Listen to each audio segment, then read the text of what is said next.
સન્માન માટે આવ્યા છે સ્વરા ગૌતમભાઈ સોલંકી। એ આપણે જે પોલીસ કર્મચારીઓ છે એમના બાળકો છે, એ પણ આપણા માટે આનંદનો વિષય છે।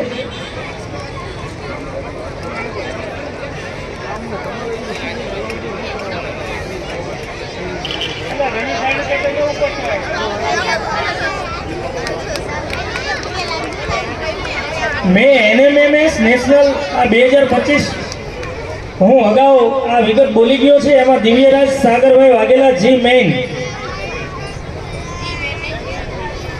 આ આપણે જે NMMS પરીક્ષા જે પાસ કરી છે 2025માં, એ બાળકોનું આખું સન્માન અહીંયા થવા જઈ રહ્યું છે।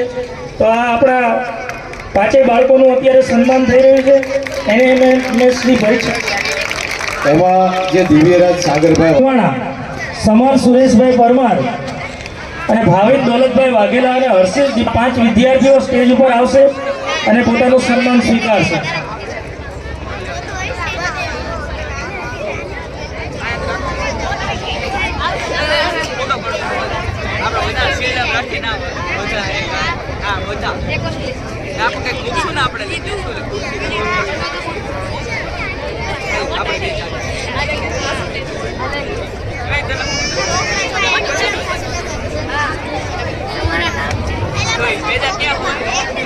આપણા આ પાંચેય વિદ્યાર્થીઓનું શિલ્ડ અને પ્રમાણપત્રથી સન્માન થઈ રહ્યું છે। બાળકો તાળીઓ ચાલુ રાખજો, તમારામાંથી અહીંયા મંચ ઉપર સન્માન થઈ રહ્યું છે।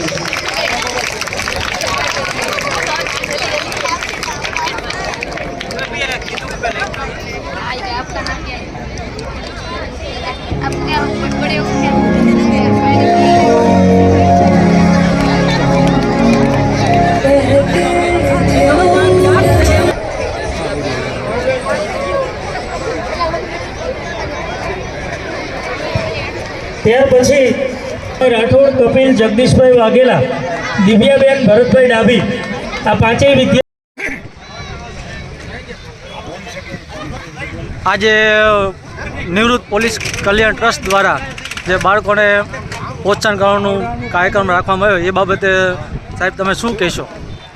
આજે અમે પ્રોગ્રામ ગોઠવેલો છે ગણપતિ પાઠશાળા પ્રાથમિક શાળાના જે વિદ્યાર્થીઓ છે, એ વિદ્યાર્થીઓ NMMS અને GATEની પરીક્ષામાં જે પાસ થયેલ છે, 103 વિદ્યાર્થીઓ પાસ થયેલ છે, જેઓને શિષ્યવૃત્તિ સરકારશ્રી તરફથી મળશે।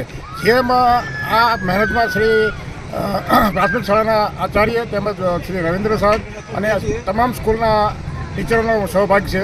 અને અમારું ટ્રસ્ટ આ લોકોને પ્રોત્સાહિત કરવા માટે આ ઇનામનું વિતરણ કરવામાં આવેલ છે। અને અમારે ભવિષ્યમાં હજુ પણ ગ્રામ્ય લેવલે આવા પરીક્ષા પાસ કરે એના માટે ટ્યુશન ક્લાસ ચાલુ કરવાની અમારી યોજના છે।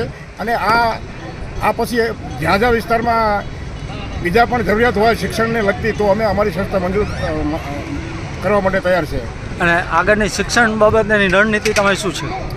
આગળની શિક્ષણ બાબતે રણનીતિમાં અમે એવો વિચાર કરેલો છે કે અમે મોટો અમારું ટ્રસ્ટ જે રજિસ્ટ્રેશન થયેલું છે, ટ્રસ્ટમાં મોટો ફાળો ભેગો કરી અને ગ્રામ્ય લેવલે તમામ સુરેન્દ્રનગર જિલ્લાના તમામ ગ્રામ્ય લેવલમાં ક્લાસીસ ચલાવવા અને બાળકોને પ્રાથમિક શિક્ષણ પાયો મજબૂત કરવા અમારી યોજના છે। ધન્યવાદ।